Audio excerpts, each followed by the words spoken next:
Армысыздар, құрметті оқушылар, қалдарыңыз қалай?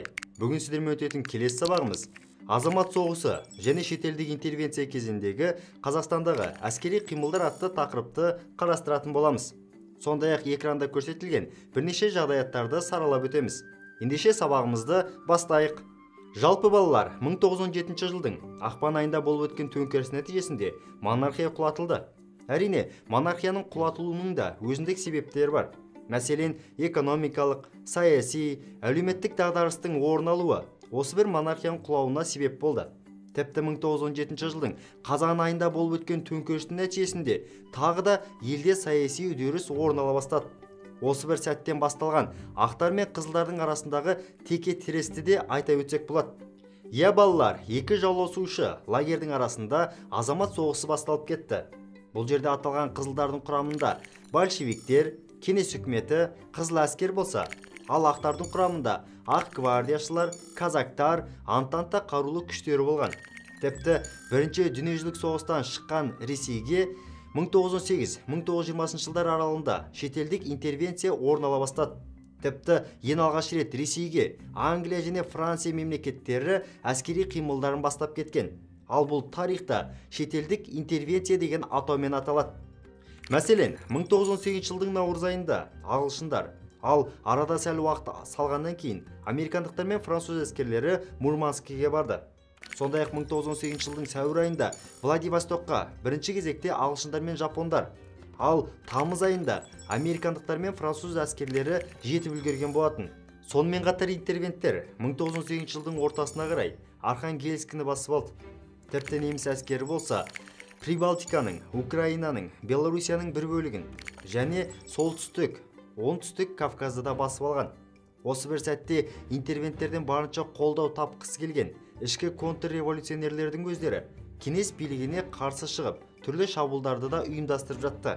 Мәселен, Петроградтың солтүстігінде Юденич, ал шығысында адмирал Колчак, сонымен қатар оңтүстік бөлігінде атаман Деникин, ал Донда атаман Краснов сынды тағы да басқалар өздерін шабуылдарын ұйымдастыра бастады. Тіпті 1918 жылдың қыркүйек айында Омбыда уақытша бүкіл ресейлік үкімет, яғни Уфа директориясы пайда болды. Ал 1918 жылдың қараша-желтоқсан айында барлық билік адмирал Александр Васильевич Колчактың қолына өтті. Балалар, осы орайда Қазақстанда да азамат соғысының ошақтары қалыптаса бастады.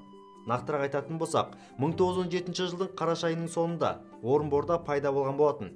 Өйткені Орынбор казак әскерінің атаманы болған Александр Дутов кеңес үкіметін басып алды. Тіпті ол аз десеңіз, 1917 жылдың қараша айында Жетісу мен Орал аймақтарында да азамат соғысының ошақтары қалыптаса түскен.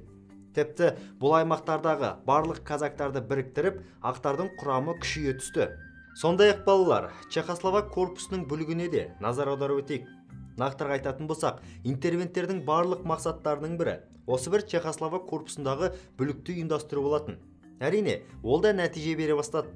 Өйткені 1918 жылдың мамыр айында Австрия-Венгрия құрамындағы соғысып жатқан әскердің біршамасы, яғни қызыл әскер құрамына тұтқынға түсті.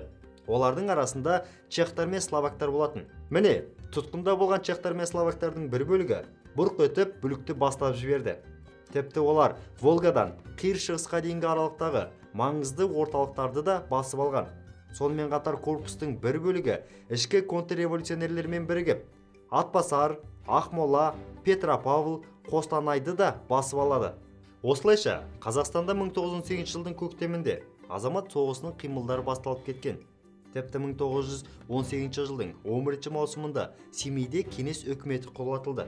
Ал тек қана 1918 жылдың жаз айында кеңес үкіметі Сырдария, Жетісу, Торғай және бұрынғы Бөкей ордасының аумағында ғана сақталып қалған болатын. Балалар, осы орайда қалай ойлайсыздар? Жалпы ақтар мен қызылдардың арасындағы әскери қимылдар барысында бір-біріне аяушылық танытты ма? Әрине жоқ. Бір-біріне тістерін батыру үшін зорлық-зомбылықты күшейтіп бақты. Бұл орайда ақтар үнемі дерлік кеңестерді және оны жақтаушылардың барлығын жазалап отырған. Бұл орайда қызылдарда қарап қалған жоқ. Олар әсіресе қарсыластарының қолға түскен тұтқындарын қатаң жазалап отырған. Ал енді балалар, атаман Дутовтың әрекеттеріне қайта тоқталайық. 1918 жылдың 18 қаңтарында Атаман Дутов орынбордан қуылды. Осы бір сәтте ендеше Атаман Дутов қайтадан кеңестерге қарсы шығады деген сөз. Ол 1918 жылдың 3 шілдесінде Орынбор, Челябинск және Троицкіні басып алды. Тіпті Орынбор-Ташкент темір жолында басып алып, темір жол қатынасын үзіп тастаған болатын. Міне осылайша оқиғалар бірінен кейін бірі өрбіп жатты. Алайда ақтардың ішіндегі ең қуаттысы әрине адмирал Колчактың әскері болатын. 1918 жылдың қараша айында Сібірде адмирал Колчактың диктатурасы орнады. Тіпті адмирал Колчактың әскерін пайдаланып, большевиктерді қуып шығып, жеңіске жетеміз деп ойлаған ағылшындар, американдықтар, жапондар, тіпті француздардың өздері үнемі Колчак әскеріне қару-жарақ және тағы да басқа жағдайлармен қамтамасыз етіп отырған. Міне балалар, осымен бүгінгі сабағымыз аяқталды. Ал тақырыпты келесі сабақта әрі қарай жалғастыратын боламыз. Әзірше бүгінгі айтылған деректер мен мағлұматтарды қысқаша дәптерге жазып алуды, әрі видео сабақты бірнеше рет көріп, тапсырмаларды орындауды ұмытпаңыздар. Ендеше аман, сау болыңыздар.